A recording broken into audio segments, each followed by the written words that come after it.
Good afternoon, everyone. Thank you for joining us for United Way of Greater Nashville's Virtual Tour Tuesday. My name is Brian Pulley, and I'm a Senior Account Manager with United Way's Workforce Engagement Team. I have the great pleasure of working with our Tour Tuesday series. Tour Tuesday is an opportunity for folks to get an inside look at the great work happening in our community through United Way's partner agencies. For fellow nonprofit staff, this is a great way to learn about our service providers and programs that might be beneficial to your own clients. For those looking to get involved, it can be a great way to hear about current volunteer and engagement opportunities. And for our United Way donors, this is a fantastic opportunity to hear from the agencies who are putting your dollars to work in our community. This September, United Way of Greater Nashville is celebrating our 100th anniversary, 100 years of bringing the community together and mobilizing resources so that every child, individual, and family thrives. Today's tour, we'll be talking with two of our earliest funded partners, American Red Cross and the Salvation Army. Both organizations have been providing services throughout our region for more than 100 years, and we are humbled to be a partner in their work in our community. At this time, I'd like to go ahead and introduce our panelists. First, we have Joel Sullivan. He is the Regional Chief Executive Officer of American Red Cross. Also with us is Captain Philip Canning, Area Commander and Chief Executive Officer with the Salvation Army. Welcome, and thank you for joining us. Thank you. We're going to go ahead and get started with our Tour Tuesday. First, I would like for both of you to share the services you provide, your service reason, the impact you have on the community, and the outcomes that you see. Captain Channing, can you start us off? Yeah, absolutely. Thank you, Brian. I would like to share my screen if possible. Okay, I got you. Here please, sir. Let me stop share. There you go. All right. Bear with me one second, y'all. All right. Hopefully everybody can see that. All right. Well, again, thank you, Brian, for this opportunity to share with all of you today. What a great privilege it is. And the Salvation Army's, as Brian mentioned, has been in Nashville since 1890. And so Nashville and the Salvation Army are our family. We're joined at the hip. We're a part of this community now, and we have been for a long time. Our service area is kind of the metro Nashville area and its surrounding counties. So we serve Cannon, Cheatham, Davidson, Dixon, Hickman, Rutherford, Sumner, and Williamson counties. And our mission is to preach the gospel of Jesus Christ and to meet human needs in his name without discrimination. And our vision is that everybody in our area will be able to experience the fullness of life. And our strategy to fulfill that mission and that vision is to engage, empower, and equip. And we do that through 6 key programs that we partner with the United Way to help achieve. The first one is the one many people are familiar with, and that is our Emergency Food and Financial Assistance Program. This is a homelessness diversion program that we engage in, where we refer individuals to stabilizing programs, as well as provide financial assistance in the forms of rent, mortgage, or utility assistance. And you can see the numbers there on the screen, or about 3,500 cases last year, to which we provided 2,400 food boxes and almost $621,000 in direct financial assistance to help people remain in their homes and avoid crisis. Our flagship program, the one that's garnering a lot of attention right now, is called our LifeNav program. And LifeNav is a street engagement program in which we engage individuals that are currently living on the street or in an encampment. And we do this by engaging, empowering, and equipping them. We engage them by providing basic resources like food, supplies, and emergency shelter if they're open to that. This engagement is the process through which we build trust with the individuals. Every transaction in life, every relationship is built on trust. And so what we need to do is go into these encampments, go to these individuals and build a trusting relationship with them, because what we're going to encourage them to do, or what we're going to empower them to do, is a radical life change for them. And to do that, there has to be a trusting relationship in place. They got to partner with someone they trust. And so we engage, we take time to build that relationship with that individual. Oftentimes that's done with a plate of food. We take them food, we sit down, we have a conversation with them, we break bread with them to build that trusting relationship. And then after we build trust, that we move on to the next phase, which is empowerment. And in empowerment, we empower them to write a new future story for themselves, where they're able to identify some quality of life goals.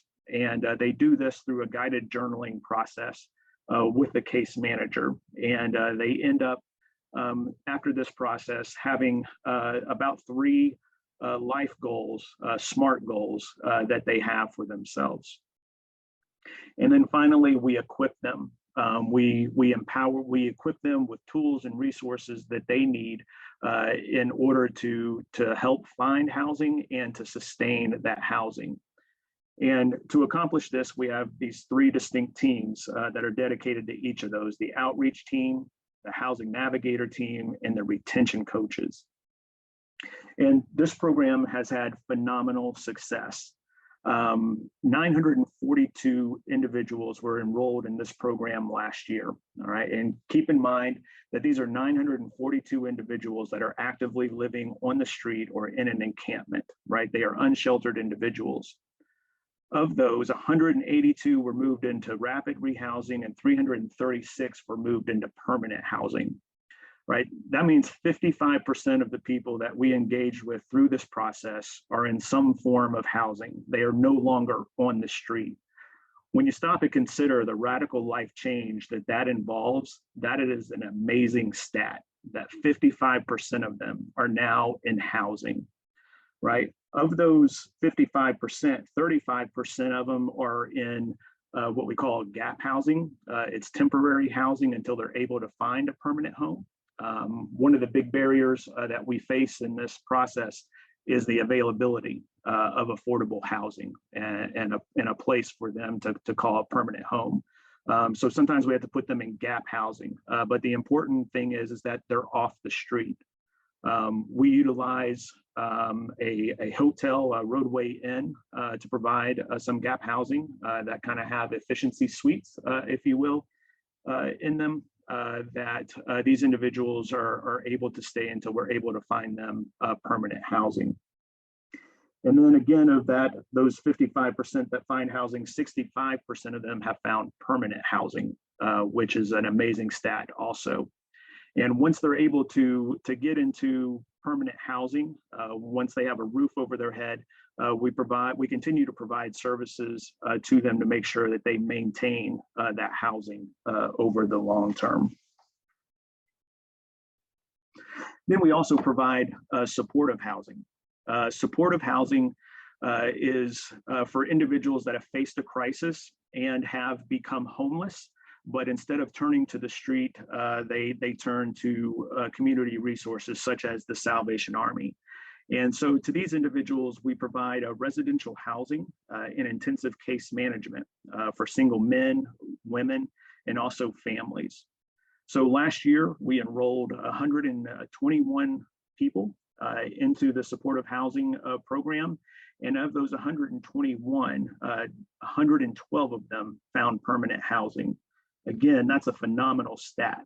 So 93% of the individuals in our supportive housing program have found permanent housing. And then we have our youth academy.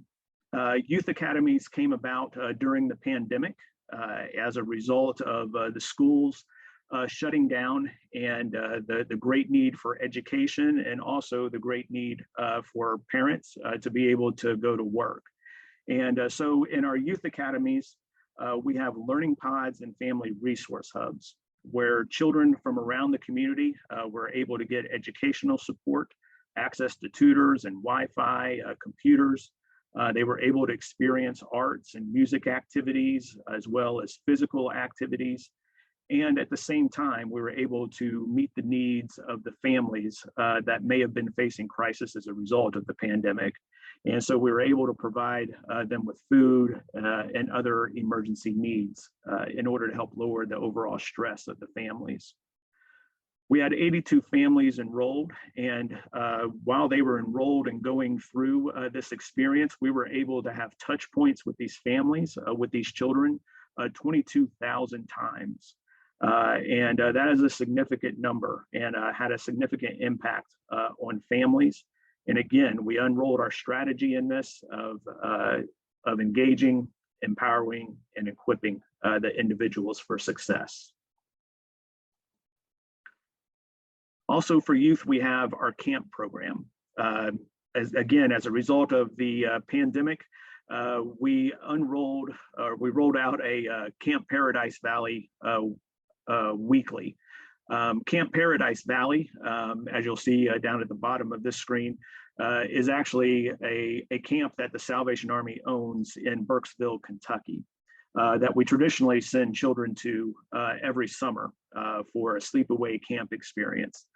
Obviously, during the pandemic, we were unable to do that, so we came up with Camp Paradise Weekly, where it's kind of like a camp in a box program, if you will, where each of our 4 campuses across the area, we have campuses in Madison, in East Nashville, South Nashville, and in Murfreesboro. Each of those locations provided camp in a box to children in their area. And this was a box that was full of activities and experiences for them to do with their friends or to do with their family there in their home. It could also be combined with day camp experiences once the restrictions began to come down. They were able to interact in person at a local campus. This, again, helped with the stress in the household and summer learning loss by providing activities for children to participate in. And then we did continue our Camp Paradise Valley once the restrictions came down. And this past year, we were able to send 82 children to that camp in Burkesville, Kentucky, where they were able to experience lakefront and lake activities, ropes courses, as well as micro farming and gardening experiences. And it's just a great experience for the children to get away from their ordinary day-to-day life and experience nature and to experience the fullness of camp. And then, of course, what we're very well known for is our Angel Tree program, which is the Christmas toy program that we run each Christmas. And we're coming up on beginning that process now. We've been talking about it since late spring. And now it's about ready to take flight where we open the application process and began to provide Christmas for over 3,900 families in our area. And so you'll see the stats there, 3,900 families assisted last year for a total of 86,000 seniors and children benefited from the generosity of the community giving to our Angel Tree program. So that in a nutshell, I guess you will, if you'll say, is what the Salvation Army has done with the resources that have been provided through the United Way, through your generosity and through the generosity of partnering organizations that we collaborate with. And so I just want to end this time by saying thank you to each of you, whoever is on this call, whether you're a donor, whether you're a collaborating partner, or whether you're just a general supporter. Just want to say thank you for what you do to make this possible and to make the Nashville area such a great place to live and to be a part of, and enabling everybody to experience the fullness of life. We appreciate it. Thank you. Thank you, Captain Canning, for the overview, and thank you for the work that you guys have been doing for years in our community. Next, we're going to go to Joel Sullivan with American Red Cross. Joel, take it away. Thank you. I appreciate that. And I'm going to tag on to Captain Canning's, which is the appreciation for the United Way and the work they do and contributions they make to our organization as well. These tours are so important because we learn a lot about the organizations and what they do that you don't normally see every day. I don't know any organization in town that brags a lot about what they do and puts it out on the newspapers and stuff, but there is a lot of hard work that goes on, and I'm proud to share the screen with the Salvation Army today as well. Your American Red Cross works every day to alleviate human suffering in the face of emergencies by mobilizing the power of volunteers such as yourselves and donors such as the United Way.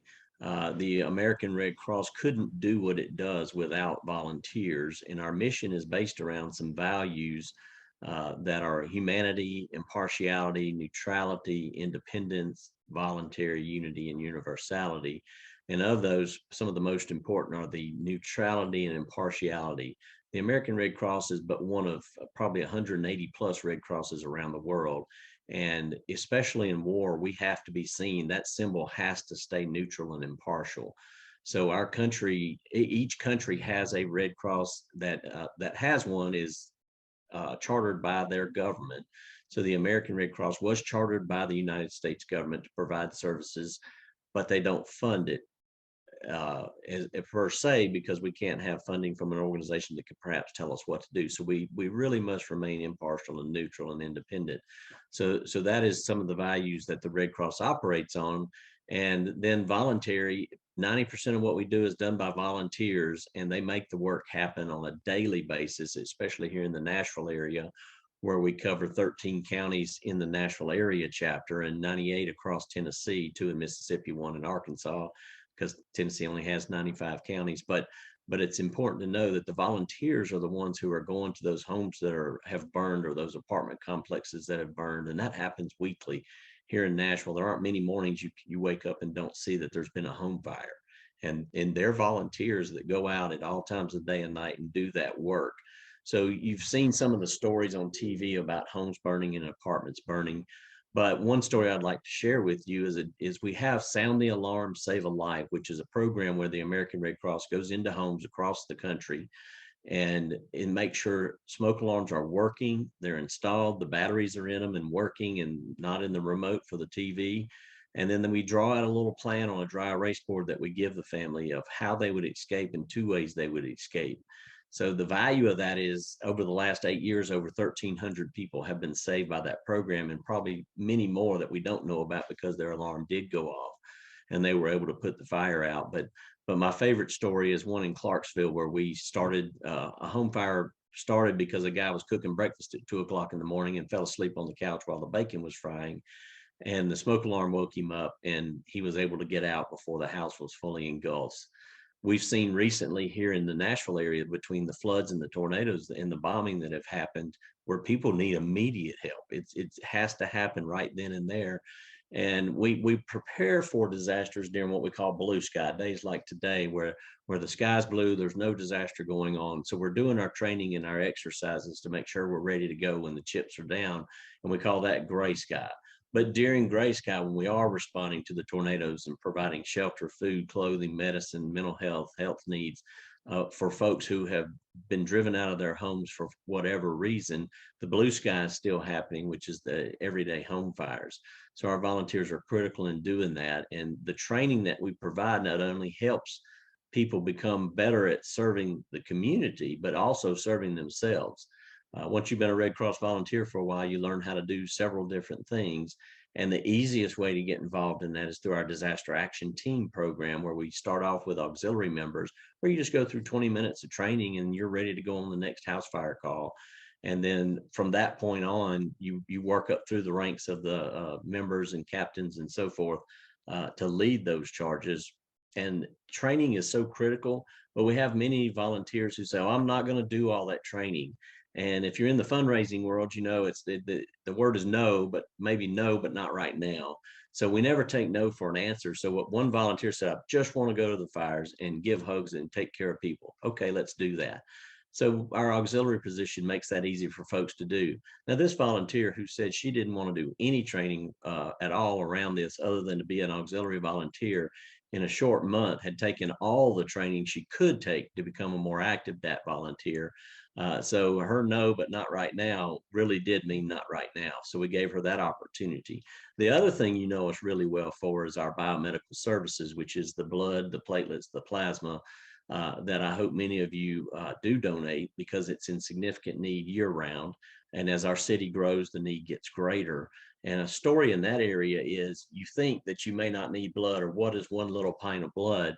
But a friend of mine shared the story that she was pregnant, she had her baby, and during delivery, she started hemorrhaging really bad, and in the process lost 40 pints of blood.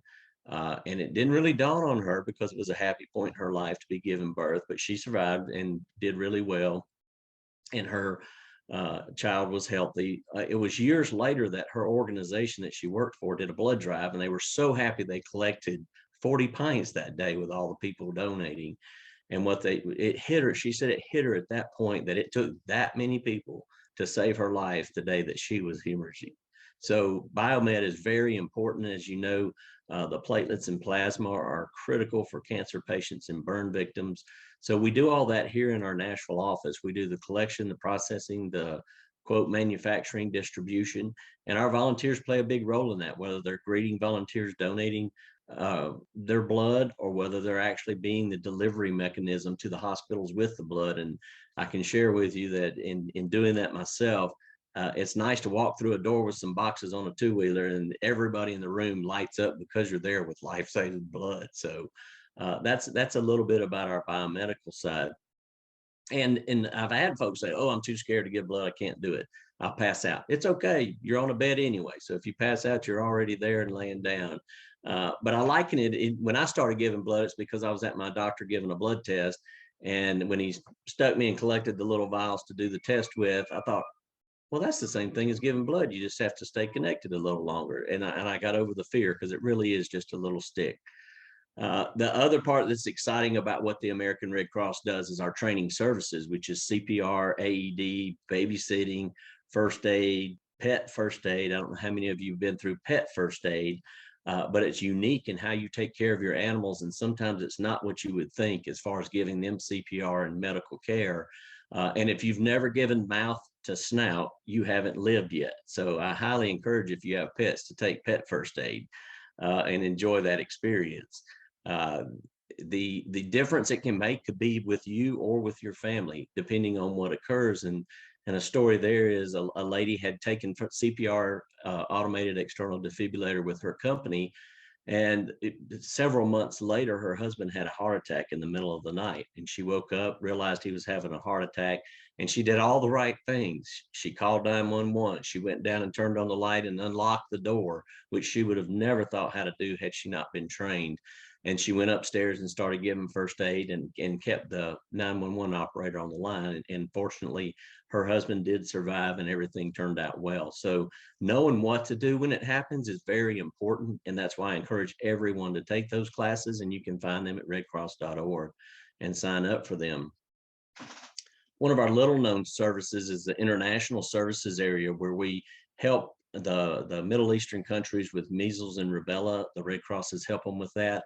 But more importantly, we reconnect families who have been torn apart by war or famine or whatever reason. When a family member wants to reconnect with their family, they come to the Red Cross. We fill out the paperwork, and we start the process around the world, if need be, to reconnect that family member to their family. And it's so important. The gentleman that came in to our organization said he hadn't seen his mom in 20 years from Sudan, I believe. We filled out the paperwork, and in 2 years we were able to find his mother and reconnect them. The more fun story in there is that we had a lady that was volunteering in her mid-50s doing this particular casework, and she said, "You know, I was adopted when I was young over in Europe. I was born in Germany, and I came back with a U.S. service member as an adopted child, and I'd really like to find my mother." And here she is at 55. I said, "Well, you're already doing the paperwork. Why not go ahead and start a case for yourself?" We did, and in less than a year, we found her mother. And even more fun, we found her in Denver, Colorado. So we were really able to reconnect them physically and let them enjoy meeting each other since that adoption. So that's important work that we do that you don't hear a lot about, but volunteers do all of this work. And then lastly, we were born on the battlefield. Clara Barton started the American Red Cross on the battlefield where the need was great. She heard about the Red Cross movement over in Switzerland, which is where the Red Cross was founded during the Battle of Solferino. She went over there, checked it out, came back, and started the American Red Cross in May of 1881, and we've been going strong ever since. In fact, our mission should go as long as we have natural disasters and people being separated and people needing to be trained for needing blood or first aid. So one thing that you may not know is the American Red Cross is the fastest way to communicate with a family member who may be overseas or even in country that's in the military.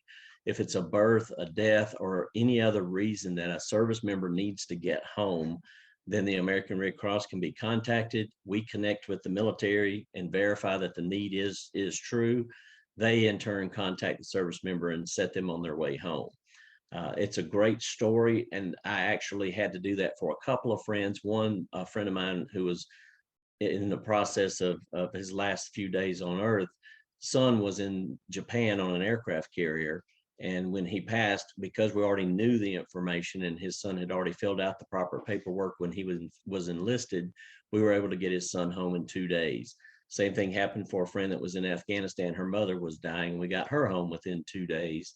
And on those trips, once you get off the military side of things, for instance, you get to Germany and then you start catching commercial planes on the rest of the way.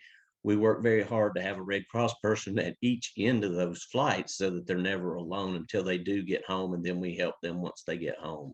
So there's a lot that happens with the American Red Cross. Those are our 5 lines of service and the things that we do.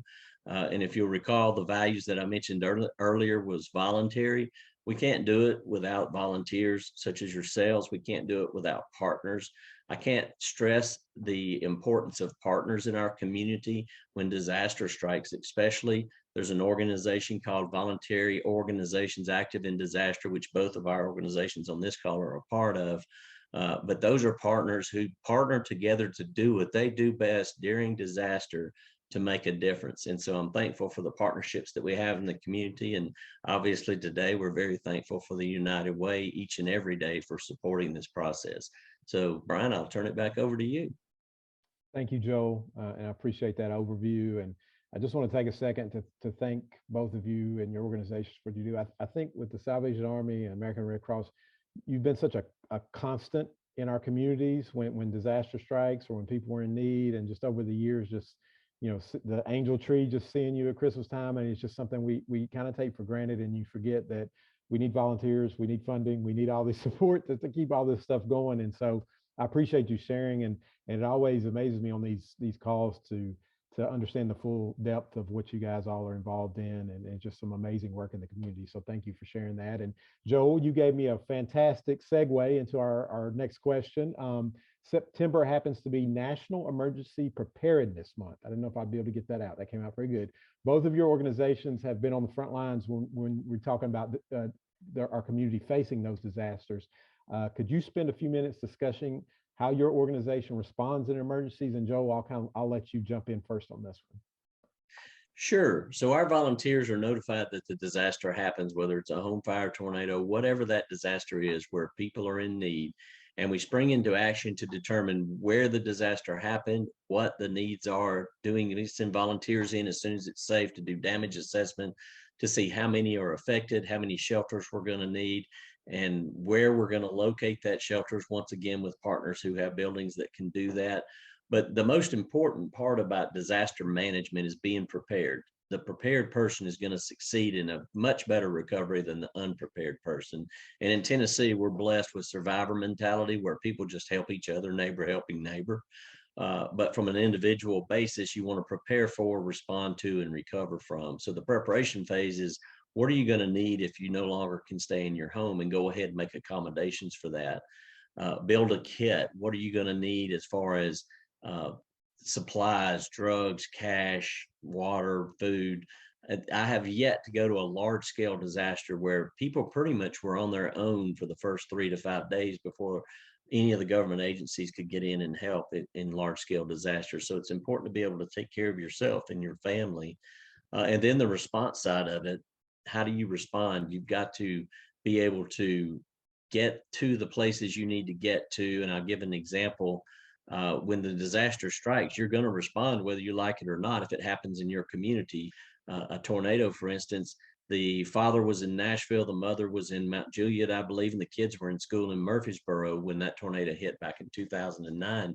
And they had a hard time reconnecting, and they had not prepared for that. They did not know what they were going to do if that happened. So I always encourage somebody to have a central person to go to, preferably outside the area, because phone calls for some reason go outside the area quicker than they do around the area. So that's the preparation phase. And then the respond to phase is knowing what your damage is, what you're going to need, where you're going to go. And the Red Cross is going to be there with food, shelter, clothing, and cots. And, I don't know how many of you have slept on cots before, but it's not a very comfortable experience. So in the preparation phase, we always teach you how to respond by making sure you've got a neighbor in the city or a neighbor in the neighboring town or in another state where you can stay, because we'd love to have you, but I feel like you would be more comfortable in a real bed at a neighbor or a friend or a family's home. So that's the response side of it. And then recovery is, how do you rebuild? What is it going to take?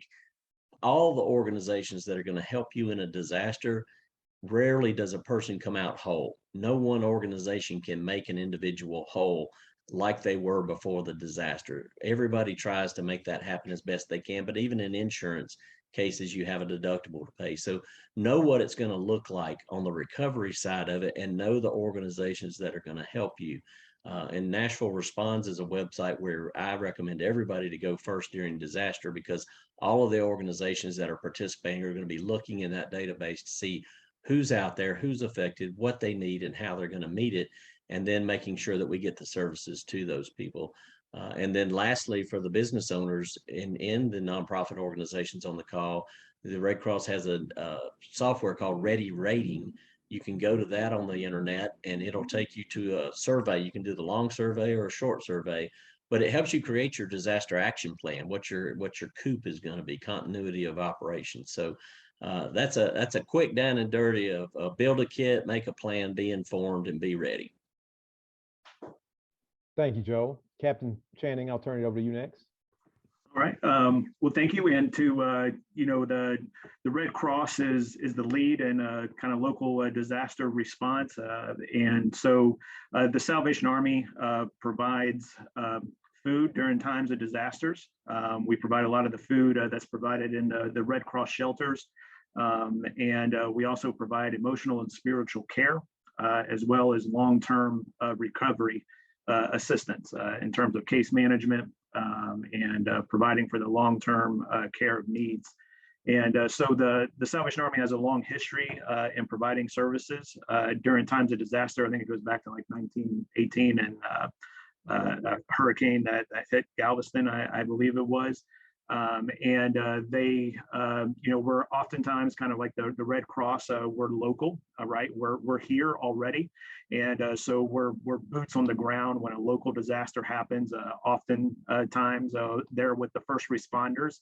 In fact, there've been a couple of times when I've gotten there before first responders in certain situations, just to check on the individuals that have been impacted. But again, similar to the Red Cross as well, we are volunteer-based when it comes to disaster response, and we prepare on those blue sky days, and so that we're ready for those days when disaster does strike. But again, our main services during times of disaster are to provide for physical needs in terms of food, hydration, snacks, and to provide emotional and spiritual care when your life is changed instantaneously in a matter of seconds. People often struggle to cope with that and to be able to process it. And so we have teams of people that will be there to guide them through that process and get them linked with the resources that they need there. And so that's kind of a brief summary of what the Salvation Army does in times of disaster. Thank you, Captain Channing. I'm going to stop right here for just a second. If you have questions, we're going to hopefully have some time at the end for a little Q&A session. You should have a link at the bottom of your screen. You can submit those there. So if you do have questions, go ahead and submit those, and we'll try to get through a few questions here at the end. Moving off the disaster response and then to looking forward, as the greater Nashville community opens up after adjusting to the pandemic and everything we've been through the last couple of years. Can you share what your plans are going forward and maybe some goals you have hope to achieve by the end of the year or in the short term here, and any success stories that you have that has come out of the pandemic? And I'll open it up to either one of you. Feel free to jump in, whoever wants to take that one first. Well, I mean, I think, I kind of covered some of the success stories from the pandemic in my initial presentation, but, the pandemic, heard it often, expressed many times that, it just accelerated the change that was kind of already occurring. And I think that kind of sums up the mission of the Salvation Army, and what we've achieved and what we hope to achieve in the near future, especially when it comes to like the life nav situation, where we're engaging with individuals living on the street or in encampments. That was an issue before the pandemic. It was an issue during the pandemic, and it's an issue now. But the pandemic kind of highlighted it and the need for people to get into shelter, but to get into shelter that, where you weren't in congregate shelters, and so that enabled us to obtain some funding and to get this program up and running. It kind of accelerated it in ways, had the pandemic not occurred, we probably would have been a little further behind. But that's prepared us for where we are today in Nashville. And as we're seeing, it seems like daily headlines about homelessness in the downtown area and in other areas. We have this amazing program now that has traction, that's showing results. And so we hope to be able to expand that in the coming days, in the coming months. We're in some talks now.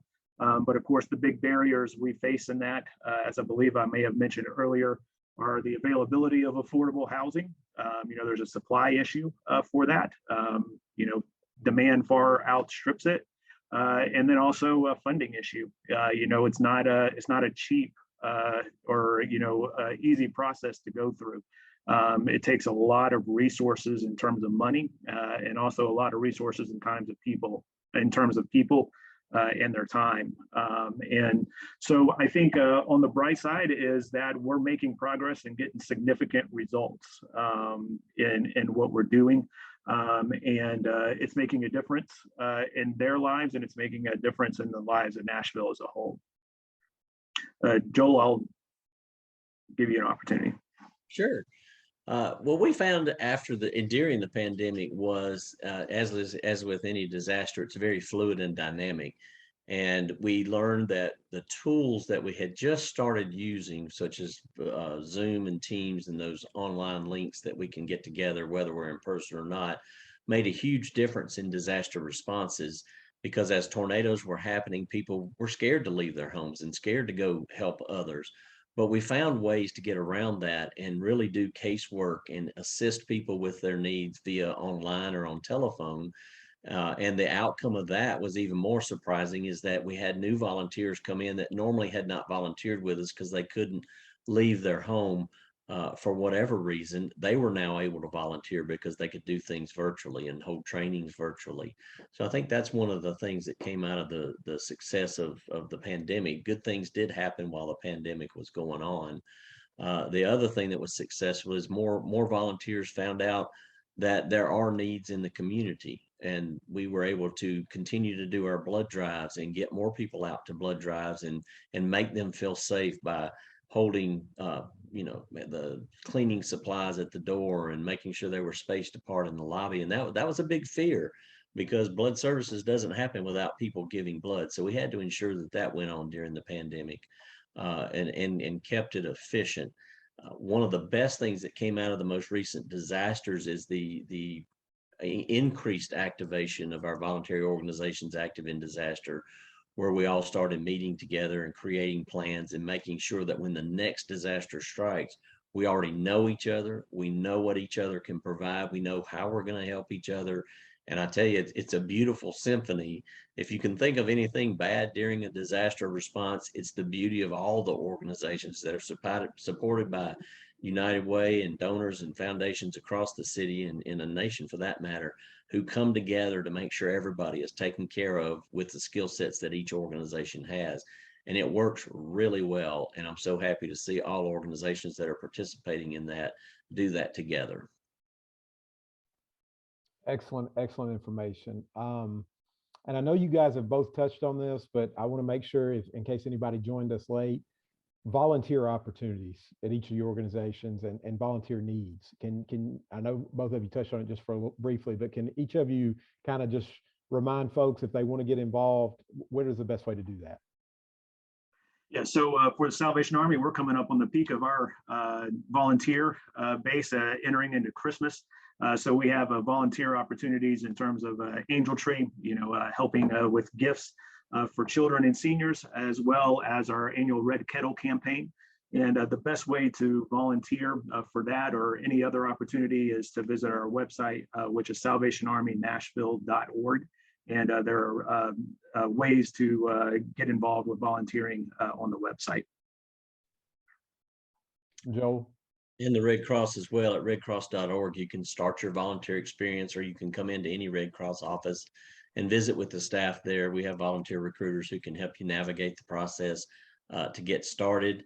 And then the Red Cross also has an app that you can use. I talked about training earlier. If you go to the emergency app for the Red Cross in the App Store on whichever device you have, that is a great emergency app because it has trainings in there. It has tips in there, but most importantly, you can put in zip codes of where you are, where your family resides, and if something is bad going on in those zip codes, it will notify you. My family who lives in other states are always amazed that I know what's going on, because that app lets me know there perhaps is a tornado warning in their community. So for folks that want to keep up with their family, that's a great app to have, the emergency app. But we also make sure that we have a good recruiting process, a training process, and engagement, and reward our volunteers for the great work they do. Excellent, excellent, thank you. I know some of you may have some questions after today's presentation, and so we'll be sending out some information to all the attendees with follow-up. My contact, Joel and Captain Canning's contact information. So if you have questions, feel free to follow up there. If you're looking to get plugged in, let us know and we can definitely put you to work. I want to thank Joel Sullivan and Captain Canning again for joining us today and for all the wonderful information. I learned a lot, I always do at these, and so I appreciate you guys. We're also so grateful to be a partner with you in the work that you do in the community, and just how you've, like I said, just been kind of a pillar and just a constant in our community when folks are in need the most. And we just thank you for that, and are honored to be a partner in that with you. And I want to just thank you for your time you devoted to our community, and for the year-round support of the United Way. To everybody that joined us today, this work could not happen without you. And we hope you join us again for next month's Tour Tuesday.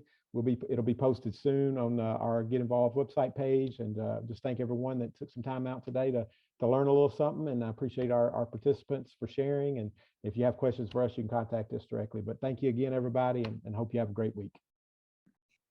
Thanks, Brian. Happy birthday, United Way.